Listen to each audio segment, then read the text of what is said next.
Please can you remind me if you'll be so kind, staring out into space, asking God to hear my case, trying to think of all things past. How long will my memory last? The purple angel, purple angel, purple angel, you're next to me. Well, hi, everyone, and thanks for joining us here at Alzheimer Speaks Radio, where our focus has been shifting our dementia care from crisis to comfort around the world since 2011. If you aren't familiar with us and haven't subscribed yet, please do so and share, because we will teach you a lot of different techniques, share tips and resources to help you live graciously alongside dementia. If you're a professional, family member, friend, or advocate, we touch base on things that will help you all. I'm your host today, Lori LeBay, and my mother had dementia for 30 years. So I get the guilt, the isolation, the frustration, the exhaustion that can come with caring for another. But I've also been lucky enough to find that path of passion and joy and purpose. So listen in and we will help you out. Now, if you haven't seen the World Alzheimer's Report from 2019, you're going to want to check that out. They do one every year. It was just released in September, and you can find that along with a survey that is being done by the World Dementia Council that is trying to find out what is working as far as programming for people with dementia. So if that's a memory cafe, if that's yoga laughter, if it's something specific in a community, they want to hear from you. And you can find that information by going to alzheimerspeaks.com. It's right on our front page, right up top. I also like to give a shout out to the Memory Cafe directory. They're just doing amazing work. There's over 800 memory cafes now in the U.S., and this is a concept that we got from overseas. It's for people with dementia and their care partners, typically in early to mid stages, to have a support group, a group of peers where you can talk about anything and feel safe and comfortable and laugh and cry together. They're absolutely amazing. But you can go to Memory Cafe directory and see if there's one in your area, or maybe you've got one and you just want to get listed. Listings are free, so feel free again to go to memorycafedirectory.com. And then I always like to give a shout out to Stall Catchers. That is an amazing research project that allows us as everyday citizens help analyze real life data. It's absolutely a fantastic program. You can go to stallcatchers.com to learn a little bit more about that.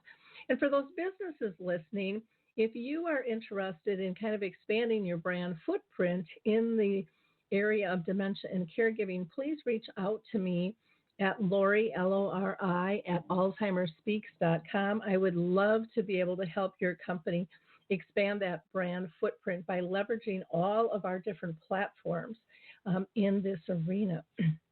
Last, I just want to give a shout out to Artist Senior Living of Brick, New Jersey. I was just out there and got to meet some wonderful people out there. They do amazing work.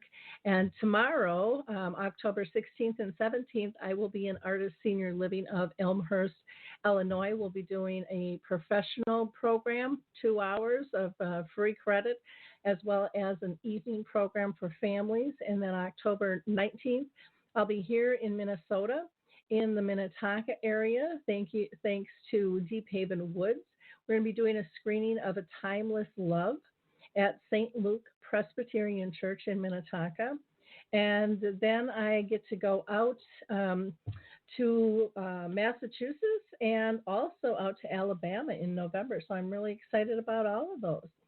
So let me introduce our guest today. I'm really excited to have Mary Bauer with us. You see, I met this woman at a resource fair, and she is a bubble of joy and just a wealth of information. And we're going to be talking about, hearing loss. And she is actually a specialist at the Deaf and Hard of Hearing Services. And she, like I said, here in Minnesota, and she is just, like I said, filled with resources. As a specialist, Mary provides consultation, information, referral, and technical assistance, along with training regarding issues relating to hearing loss to consumers, family members, and human service providers alike. And so, like I said, when I met her, she handed me this whole packet of information. I'm like, I have to have you on the show. So welcome today, Mary. How are you doing? I am doing very well, Lori. Thank you so much. And thank you for that lovely introduction. I'll try to be bubbly. But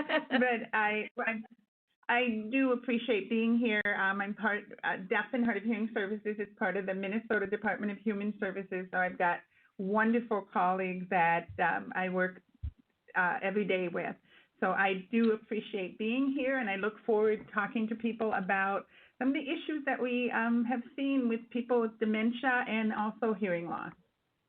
Well, I'm really looking forward, like I said, to our conversation, because here on Alzheimer's Speaks, not only are we trying to kind of shift that care from crisis to comfort around the world, but we're also about raising all voices and delivering not just sound news or not just sound bites, but really sound news. So I know we're in this hour's time. We're going to have some good time to kind of dive deep into some areas that I think maybe many people haven't even thought of that could be related or affect somebody with dementia. But before I go down my line of questioning, Mary, I always like to ask if you've been personally touched in your circle of family or friends by any form of dementia.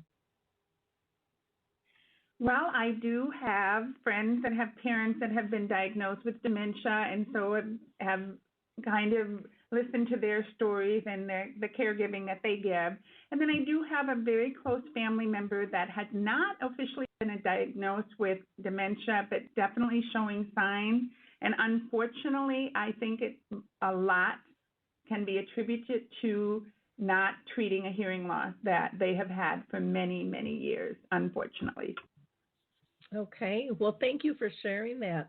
Why don't you tell us why you think it's important to know about hearing loss when you're talking about somebody with dementia or maybe a form of Alzheimer's or Lewy body, whatever diagnosis they may have? Sure. And before I jump into that, Lori, I just want to share with the listeners just some general facts about hearing loss. In the general population, and the numbers that I'm citing are from here in the United States, because I realize that you have listeners in other countries, but the numbers that I'm going to be citing are from the United States. And there are, when you look at the general population, about 1 out of 5 people have a hearing loss, and this is ages 12 and up. So that's just a general number. So 20% have a hearing loss. And then that changes significantly as we get older. So when we're looking at people that are 65 to 74, now we're talking 1 out of 3 of those people have a hearing loss. And then when we go 75 and above, it is 1 out of 2, so 50%. And then I just want to throw in something that's even telling. And when we talk about untreated hearing loss, you'll understand why that is that of people ages 70 and older that could benefit from hearing aids, only 30% of them actually have hearing aids. And that drops down to 16% when we're talking about people 69, maybe down to people in their 20s that have hearing aids. So only 16% of those folks have hearing aids. So that's a really significant number when we're talking about untreated hearing loss. And hopefully that'll all make sense when we talk a little bit about the correlation between hearing loss, untreated hearing loss, and dementia. And then, so the research that started coming out, I would say about 5 years ago, we started seeing articles being published, and then within those of us who provide services for people with hearing loss, and a lot of us work with older adults, we were very interested in this because this was something new. We had always known about untreated hearing loss and isolation and depression. That we have known for years and years. All of a sudden, we started seeing some of these articles coming out, and I have to say the first article that came out said, hearing loss and increased risk of dementia. I was born with a hearing loss, and I'm like, oh, come on. Not, another thing I have to worry about. And then they started to clarify and say untreated hearing loss. So that made me feel a little better. And all my friends that also grew up with hearing loss and have hearing aids, and we have a lot of communication strategies that we use, we were like, oh, yeah, okay. But so the research really then started focusing in on untreated hearing loss. And one of the big researchers, there's lots of people doing this now, but the articles that we first started seeing came out of Johns Hopkins, and it was with Dr. Frank Lynn. And he had been looking through statistics and health records and started to see that there was some very significant impact of untreated hearing loss. Increased number of falls, increased depression. Like I said, we kind of knew about that. Faster cognition decline, and then dementia. And so what he found was that in looking at the data and doing the research, that if a person had a mild hearing loss, and I can tell our listeners that there might be many among you who might have a mild hearing loss, and you would say, oh, no, I don't. I do find sometimes when there's some crowd noises, I might have trouble. The CDC, the Center for Disease Control, they did a little, it was a task research project that they did a couple of years ago about noise-induced hearing loss. And they found with the people that they asked, and of all the people that said, oh, no, I do not have a hearing loss, about 49% of them actually did have a mild hearing loss. And so a lot of people with mild hearing loss might not even know about it. We compensate very well as human beings. And so that was it. When they looked at people that had untreated mild hearing loss, they found that there was a 2 times increased risk for dementia. Then the next level of hearing loss is a moderate hearing loss. The moderate hearing loss this is where you're going to notice the person saying, what? Could you talk a little slower? You're mumbling or miss whole pieces of information, conversation. They found that in that level of hearing loss, 3 times increased risk for dementia. And then when you get to severe hearing loss, where I have a severe hearing loss, so if I take off my hearing aid and if someone's talking behind me, I don't hear them talking. If they would start yelling, I might recognize a sound. We had a thunderstorm roll through last night, slept right through it. I don't hear things like that at all. So I can live in a neighborhood with a lot of barking dogs and be just fine at night, because when I take my hearing aids off, I don't hear that.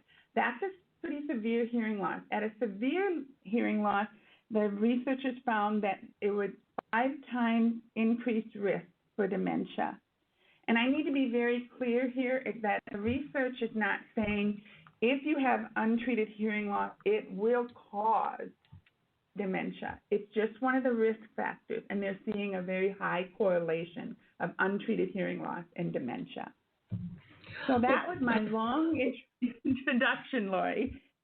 Well, no, those are really interesting statistics. And I remember I just turned 60, and I bet 5 years ago I went to an audiologist saying, I know I've got hearing loss, and I was shocked to find out I was in the normal range.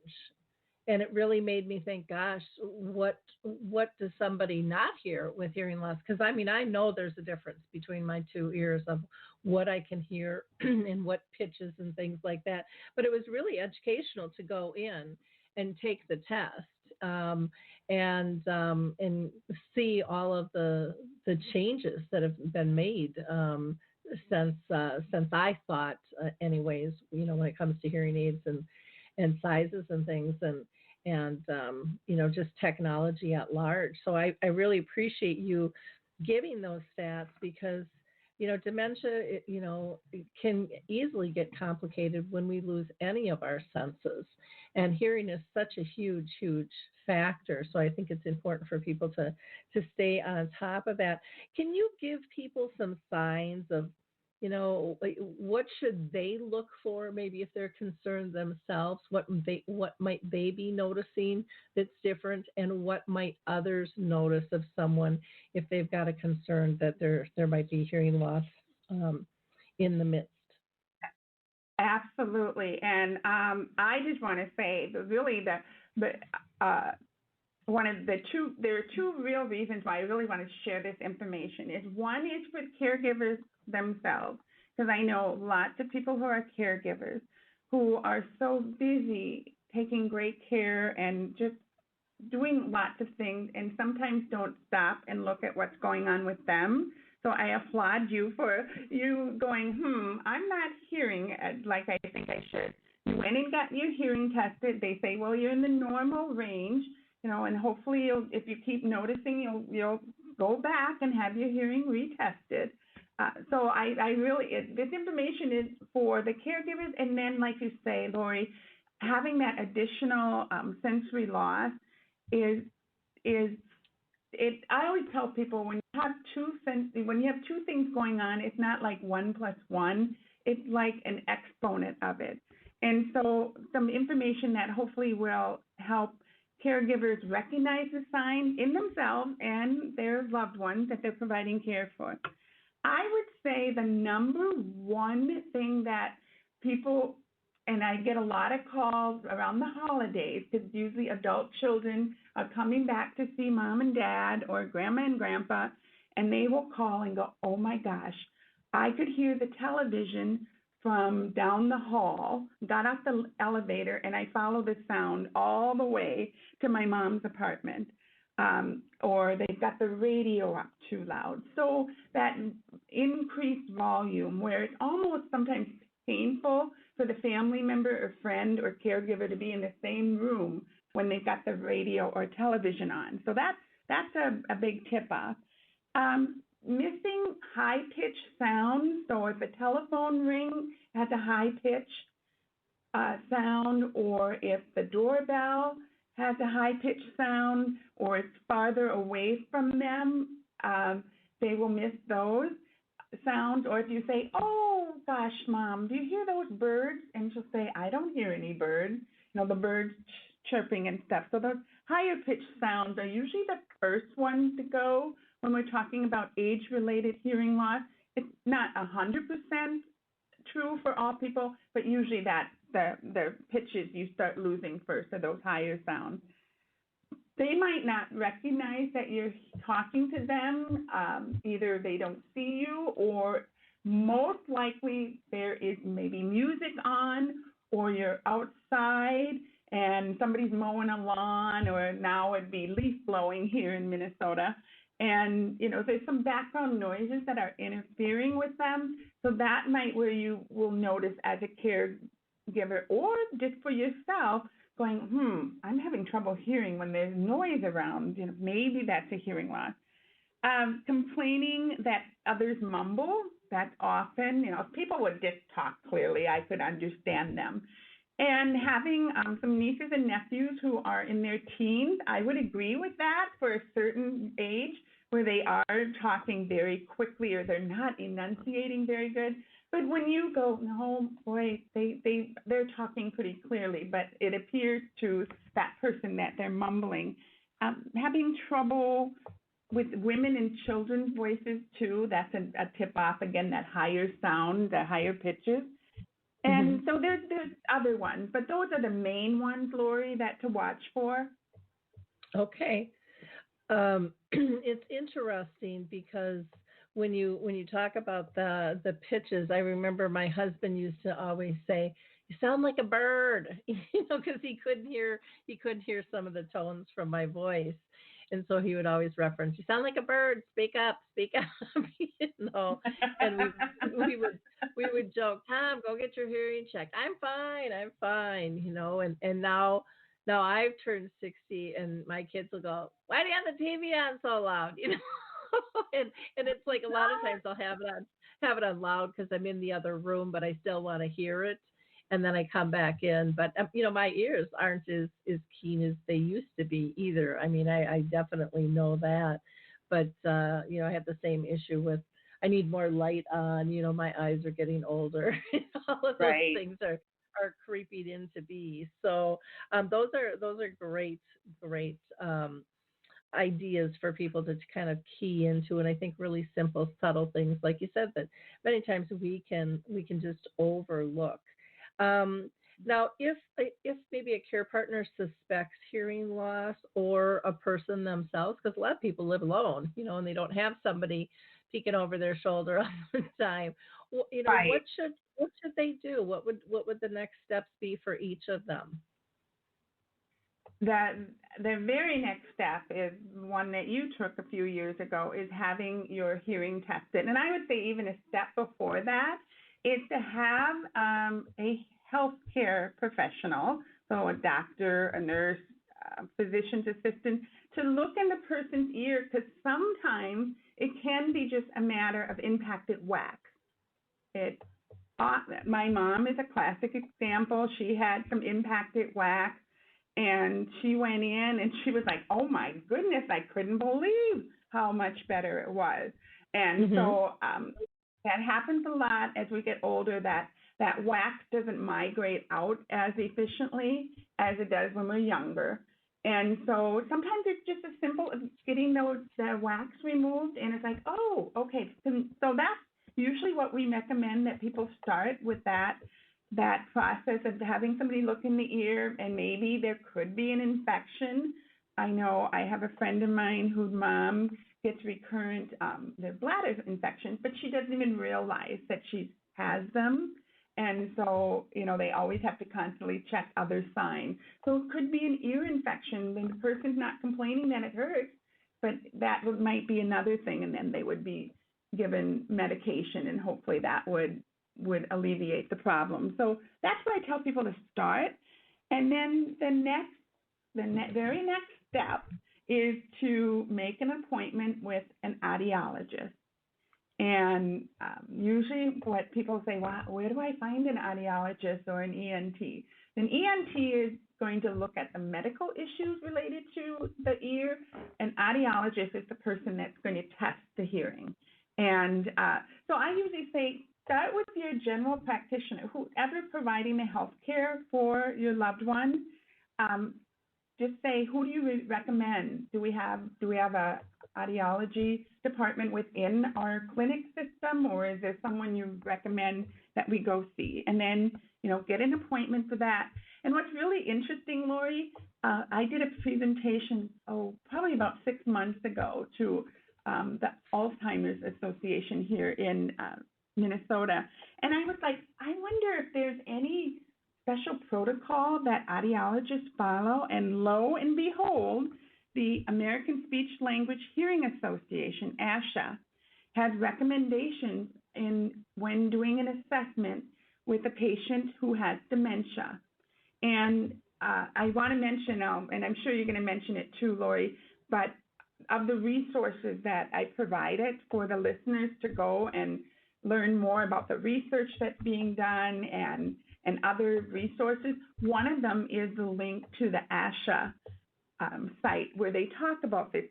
I call it a protocol, but it's their recommendation. And so I just thought it would be interesting.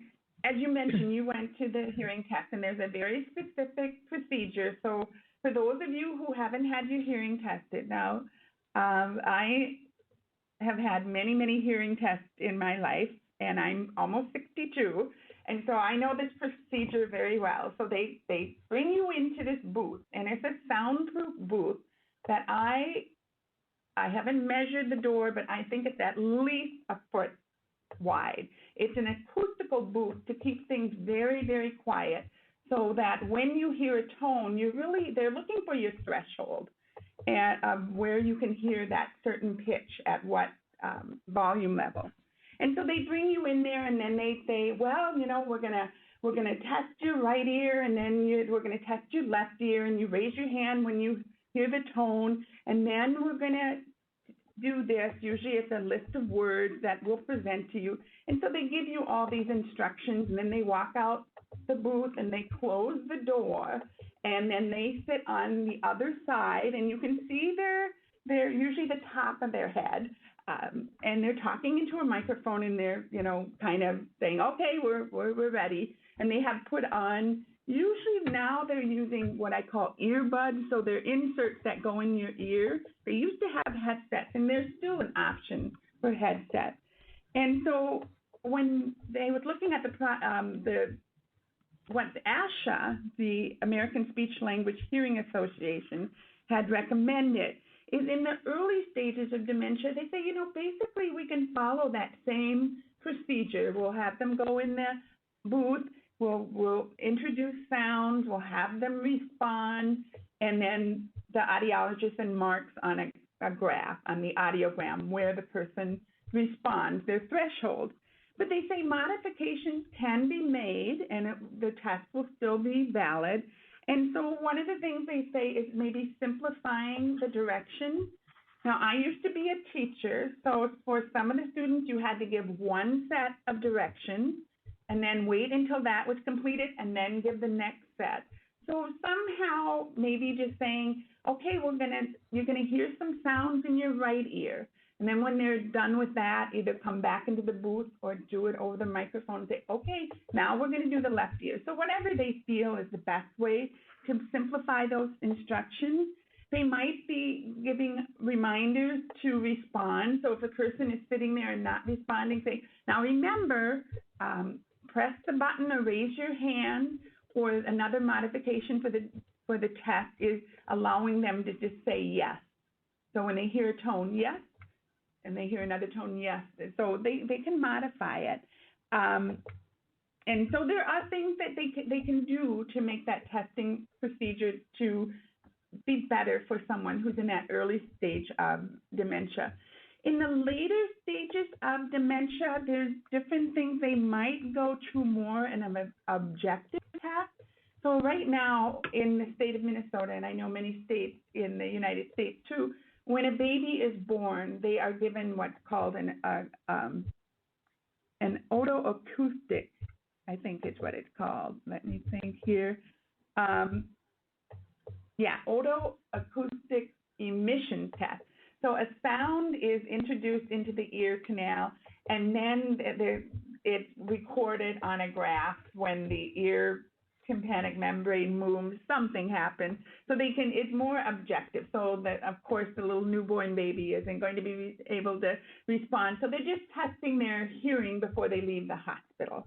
Well, they can use that same type of test with a person that's in the more advanced stages of dementia to get what they would call an estimated threshold. It might not be as accurate as the one that they would raise their hand to, but they're very comfortable with that. And then they can do that. Another part of the test, and they do usually ask people, well, how does this affect your life? Do you notice yourself not hearing the phone, or do you notice that you don't want to get together in family gatherings? So that questioning part is still very important. And again, if they're at the beginning stages of dementia, they will, have that conversation with them, and then, just get an idea of maybe some of the goals that the person has. I just want to be able to hear when I go down to the bingo game, or I just want to be able to hear when my family comes over, or I just want to be able to hear when I go to my place of worship. And so they try to get some, what are your listening goals? Family members and caregivers have a big place in this, even if it's at the beginning stage, because I think sometimes people don't recognize their own behaviors when they have a hearing loss. So I know several people that couples have gone in together, and and there's no dementia involved, so the person is asked, well, do you have trouble in groups? And the person that has the hearing loss says, oh, no, sometimes it's hard, but really, no, I don't miss a lot. And the other person goes, what? You always are missing things. I'm always having to fill in for you. So sometimes having that feedback from another person is good. And it's important if the person is in the later stages of Alzheimer's, dementia, where they just aren't going to be able to answer those questions. So observations of caregivers and family members are important. So you might see even changes in behavior. Yeah, we know Dad has a hearing loss, and we've gotten him hearing aids, but wow, I noticed lately he's missing more and more. So even if a person has a hearing loss diagnosed, there can be changes, so the family members can report that. So that is the important part, getting your hearing tested, so then decisions can be made about what are we going to do next as far as technology, hearing aids, and those kinds of things. Okay, that's great to know. And the tests are I find them really, really interesting. I know that there's a lot of stigma around hearing loss, just as there is around dementia. But I was shocked at how technology has changed, how small things are, how easy things are to charge. It was just absolutely fascinating. And for me, I mean, I look at it that I would rather be able to be involved in a conversation than to have to pull out of a conversation because I'm not hearing things right, or I can't hear them at all, and I think that that's one of the things when it comes to dementia that we talk about all the time is staying socially active. And I think it's so common, and correct me if I'm wrong, Mary, but a lot of times when people have hearing loss, they pull back and they're not as active. Is that a correct statement, or is that more of a myth? Nope, you're right on, Lori. That is definitely something that happens, where people will pull out of activity. They will say, well, why would I go? I can't understand what anybody's saying. Or some people are very sensitive, and so not sensitive in meaning they're oversensitive, but they recognize that if somebody asks them a question. So here's an example that can happen. If you think you hear something, your brain is positive you heard something, and then you respond in a way that would not fit what was originally said. So here's my example. I went down to Florida. My family had been there a day or two before. I got down there, and everybody was talking, and one of them said, there was a woman on the beach who had 33 birds on her feet. And I was going, wow, why would she let birds be on her feet in the first place? And then I was thinking, oh my goodness, does she have like really big feet so 33 birds could fit on both of her feet? Or are they really, really tiny birds? And so I was doing this thing, and because I grew up with a hearing loss, I have now learned over my 62 years is that I kind of pause and see if I can get some more information. And sure enough, someone said, people just don't realize how hot the sand gets. And then I was thinking, oh, the little birdies didn't want to stand on the hot sand. And then it all clicked. What they originally said was there was a woman on the beach who had third-degree burns on her feet. Oh. And so it was, so she had gotten, because the hot sand, she burned her feet, and they were actually third-degree burns. And so that happens often to people with hearing loss. The brain, one of the favorite things I love that came out after all this research started coming out was you hear with your brain, not your ears. And so the brain is doing all the work. So my brain thought that's the message it got. By the time the message got to my brain, that's what I thought was said. And this goes on and on. So had I said something like, oh my gosh, why did she have all those birds on her feet? That must have been really creepy. You can imagine what the looks would have been from my family members, like, oh, here she goes again, or, that you didn't understand. So some people are very, very aware when they make a mistake and the reaction of people, and people, they're thinking, oh my gosh, they think I'm really stupid, or, they must think I'm an idiot. And so people don't want to stay socially engaged if that happens again and again. So you're exactly right, Lori. that pulling back to say, it's just easier to stay home, and then I don't have to deal with noise, and I don't have to deal with misunderstanding. And it takes a very wise and brave person to say, you know what, I don't want to do that. I want to do something about my hearing loss. So, yes, very, very important. Well, and when you pull back, two things happen. One, you're not as engaged, but depression can set in too, and that can also add to, that path of going down dementia. So it's really critical. And then once someone is actually diagnosed with dementia, we have to hold on to as many senses as possible to help them communicate. And so little things even that many people with dementia said they had no idea that they read lips as much as they do until all of a sudden they couldn't process things. And so people with dementia always say, make sure that you're in front of me and I can see your face because I'm taking everything in. And, it's so automatic the way we communicate. Unless there's an issue, you don't understand all the details of really how we communicate and the methods that we use. So, stay on top of that. I mean, there's so many great resources, and we're going to get to those in a bit here. So let's talk about some of the devices and products that can help people with dementia who are struggling maybe with a hearing loss and they're trying to live their best life. What types of devices and products are out there for them? Okay, well, like you mentioned before, when you said, I was so amazed at all that out there and some of the changes in styles and rechargeables and all of that. So usually the first recommendation is going to be hearing aids. And I just want to let people know that there are resources out there for people that are low income, that don't qualify for medical assistance. If someone has medical assistance in the state of Minnesota, I know it can change in different states, but in the state of Minnesota, hearing aids and hearing aid batteries are covered by the medical assistance.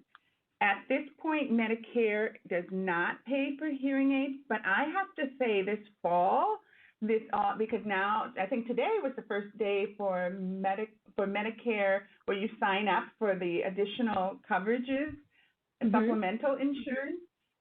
Many of them are saying we'll have coverage for glasses and hearing aids. I believe that's the first time I've heard that.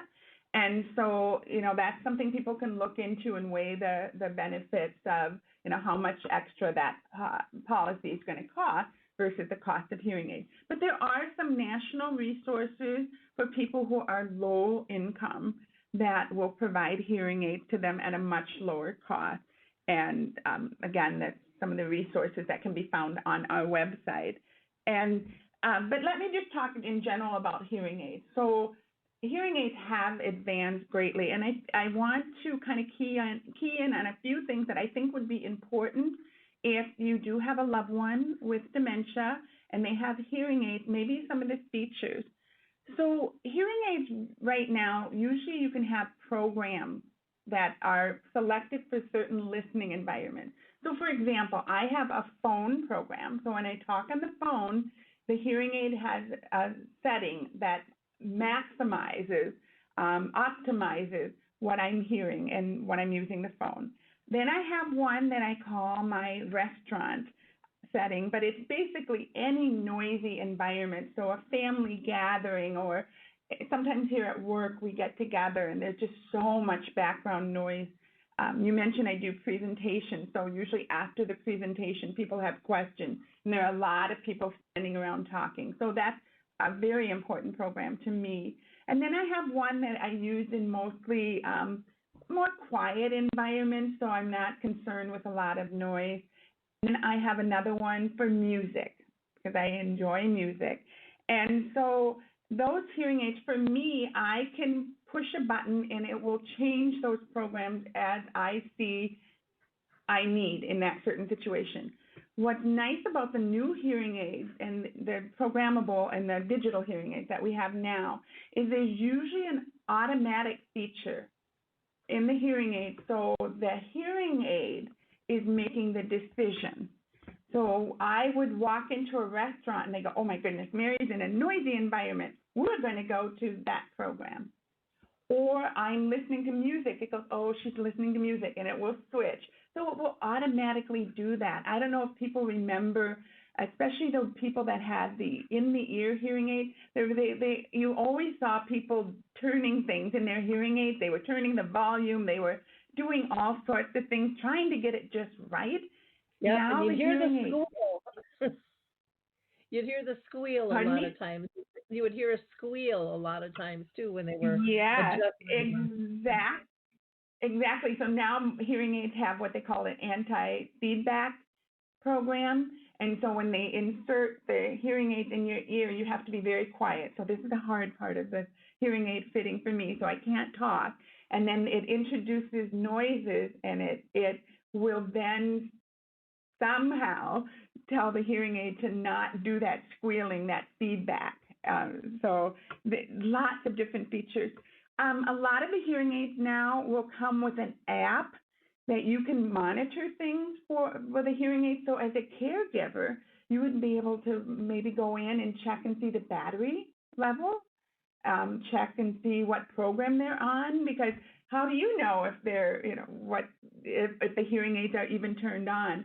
So some of the apps can help manage the hearing aid, so you can see what's going on without having to go into the audiologist and say, well, I don't know. And rechargeable hearing aids are the newest one out. So now people don't have to worry about popping open those battery cases and changing the batteries. And, for some people in more advanced stages of dementia, they might not even recognize that their battery has gone dead. And so having those rechargeables, if they get put down in the charger every night, they're going to charge them up. So that's been a great benefit for many of our older adults that just don't want to monkey with those batteries. And one thing I want to mention too, Lori, is there are hearing aid loss prevention things. I don't know what else to call them. If people remember and you don't see them as much anymore, but remember the things that people would put on their eyeglasses so then they could hang the eyeglasses around their neck? Oh, sure. Well, envision something similar to that. So the hearing aid that it will attach to the hearing aid, usually will loop over the hearing aid, and then there will be a clip on the back, so you can clip it on the person's clothing, usually on the back of their clothing, or it will have another loop where you can actually loop it up to the glasses if they wear glasses. So then if they pull out the hearing aids, they aren't going to fall somewhere and get stepped on or not found. One of the women, this was several years ago, but one of the daughters whose mom had the in-the-ear hearing aids, and those are smaller, and she lived in her house. She had shag carpeting, and they never found them. They never found her hearing aids because they got lost in the shag carpeting. And so having these loss prevention, they're not devices because they're basically, little loops and strings, but you know what I mean. They are very helpful, and especially if you know that mom or dad or grandma or grandpa or uncle or aunt takes out their hearing aids and leave them. In the early stages of dementia, I would suggest that people say, here is a box, and every night you put your hearing aids in that box, if they're not the rechargeable one. The rechargeable one, boy, that recharging stand, when you're not wearing them, that's where they go. If you don't just drop have them in this little tray. It's like a little tray you just throw them in. Yep, and you have to fit them in, but definitely.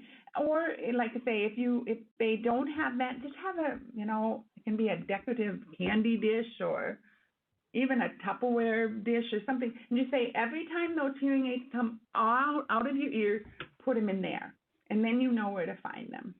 Okay. And so that's it about hearing aids. Yes, go ahead. Yeah, the one I saw was it was a dish, and you didn't have to set them in there. You just put them on there, and they recharged. And I saw some of them had little clickers with them. You can carry with for zoning into, if it's a one-on-one conversation or if you're at a play, and, background noise, I know for me is starting to become more of an issue than it used to be in all of my friends. We go to a restaurant now and we're asking, can you turn down the music, so that we can talk Right. and stuff. We've crossed the threshold now. We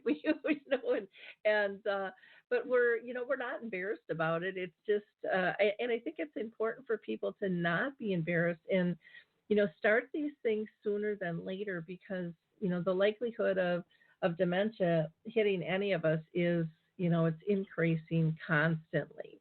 That we don't have a cure. Right. We don't know what's causing it. In every 3 seconds, somebody in the world is developing this disease. And so you want to be able to have not only your senses intact, if you need supporting equipment, but you also want it because you want to develop those patterns so that it's not something that is,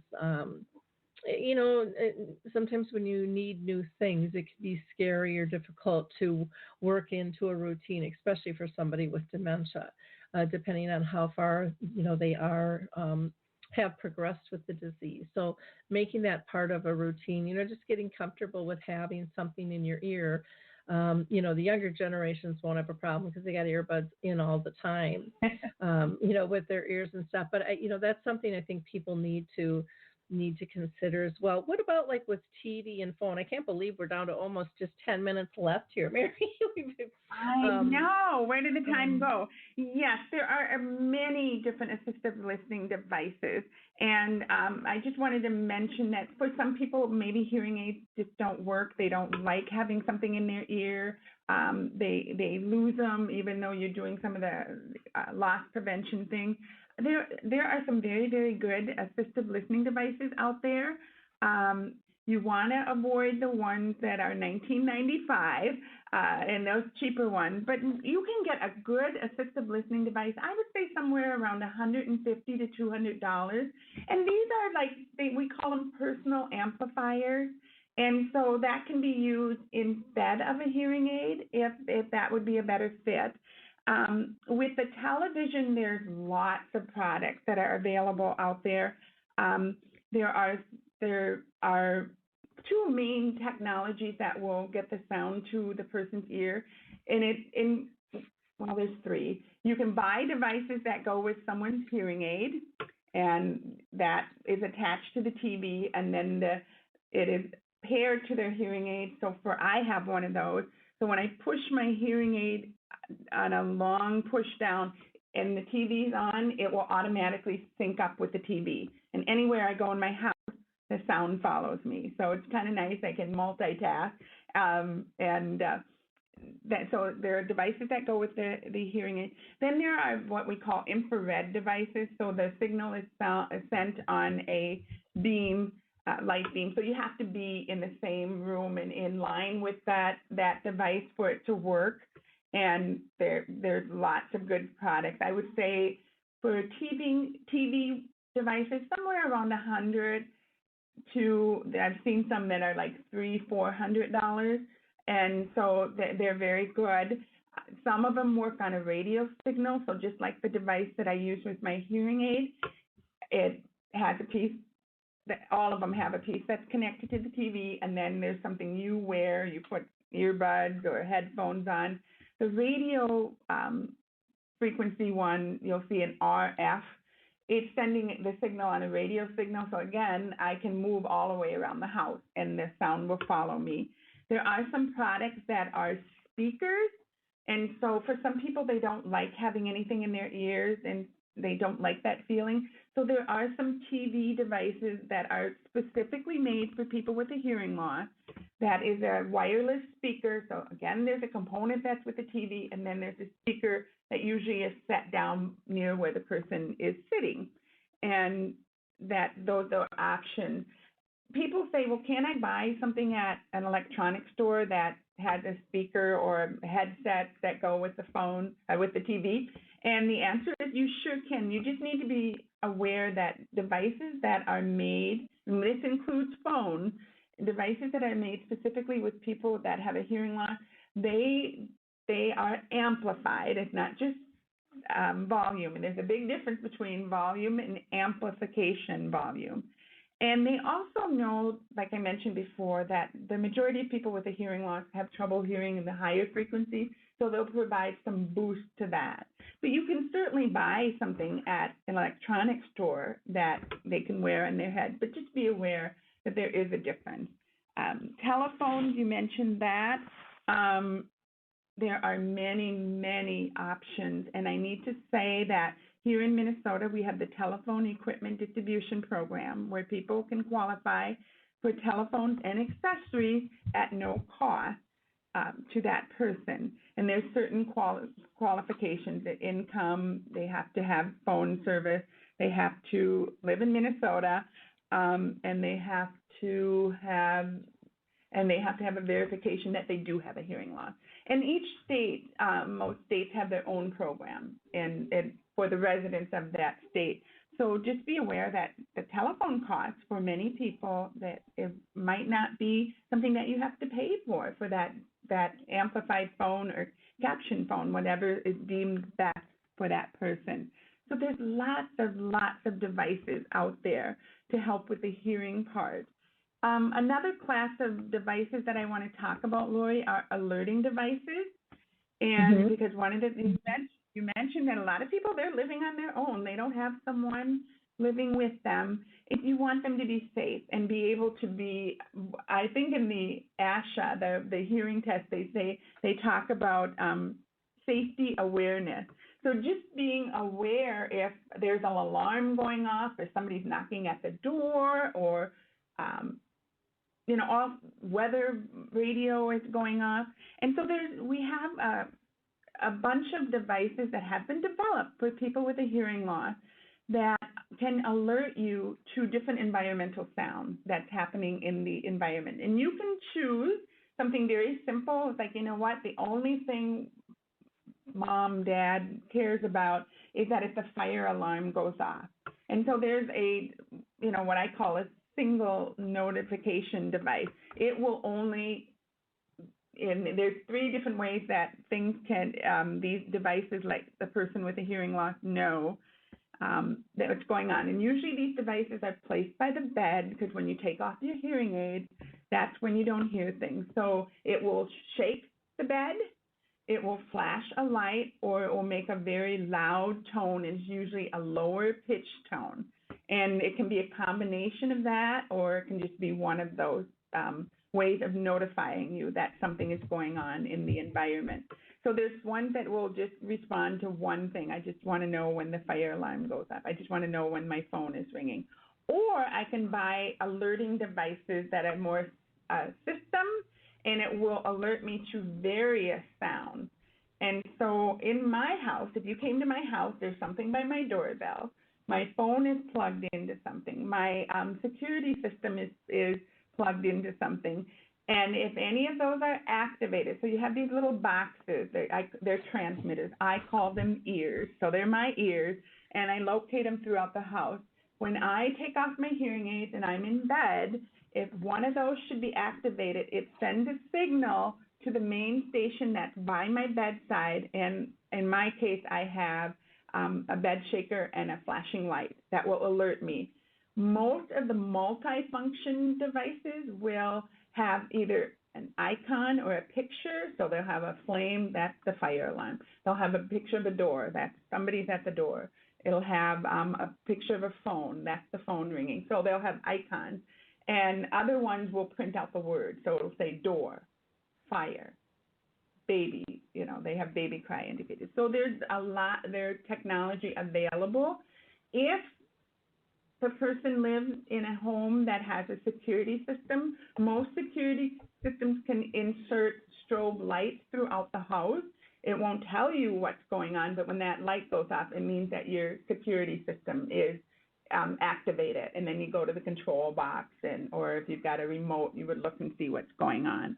So those alerting devices are really important for people to maintain their safety and their independence as long as they can.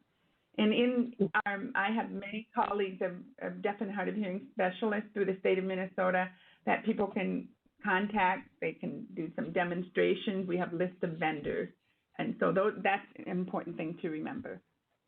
Wonderful. Well, I know I found on your site, and actually the list of resources that Mary's provided us is so long. I've got her contact information on the radio page, but then for a thorough list of resources, you can go to the blog. You can just click on that link from the radio page, go to the blog, and you will get a long list of references. When I was digging around, and I can't even remember, I think it was on the Minnesota site, though, there was a vendor list for products for hearing loss, and I loved it because it talked about, where you could get the product if it was, on Amazon or, various companies. And it talked about, the things that we don't always think about, like a doorbell and a smoke detector and carbon monoxide.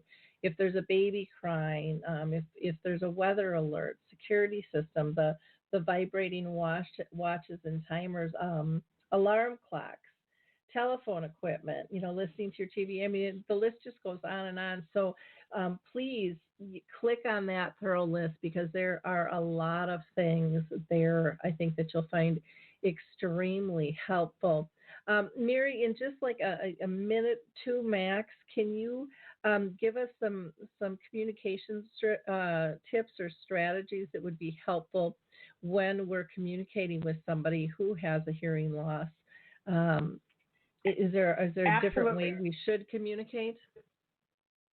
Well, I'm happy to report, Lori, when I did some research and looked at some different sites with people with Alzheimer's, many of the communication tips that are listed there are very similar to what we have for people with a hearing loss. So you had mentioned some of them before, looking directly at the person so they can see your face.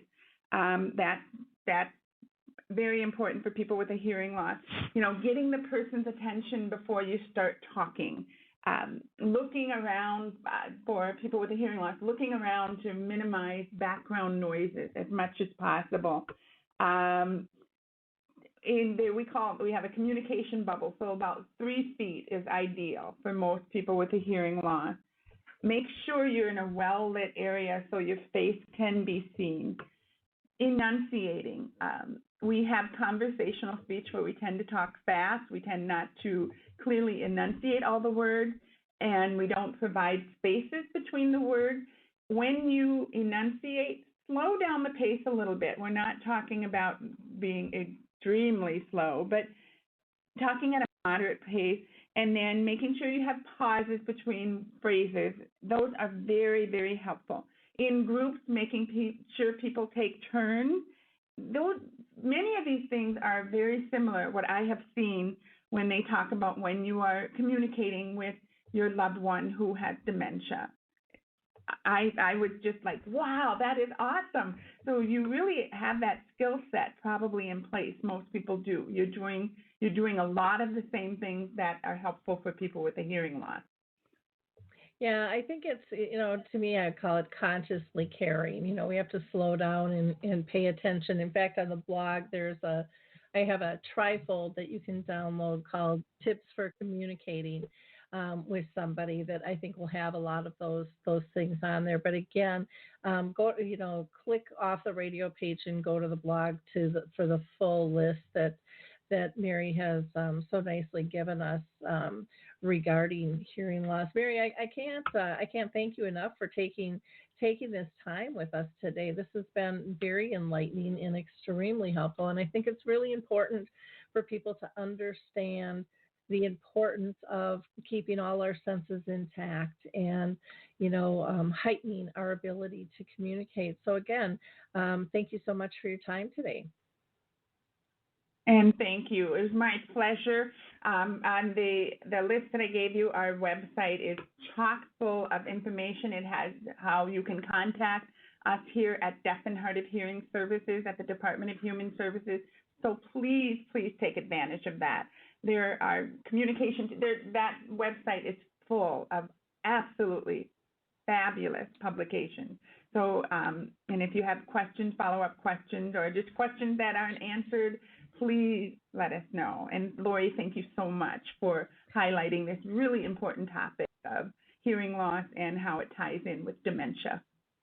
Thank you so much. And thank you to our listeners. Please pass this episode on, like, click, and share. This is an important topic. As always, we love you. See you next time. Bye-bye. It's time to rethink, renew, and reimagine retirement. Hey everybody, Jared Sylvester here, host of Retire Repurposed. Now, this podcast is about the non-financial parts of retirement, which many times can be even more challenging than the financial. We believe retirement is not the end, rather the beginning of what could be the most impactful, purposeful, and fulfilling season of a person's life. So don't retire, become repurposed. To listen now, search Retire Repurposed on your favorite podcast platform, Senior Resource, or Life Audio.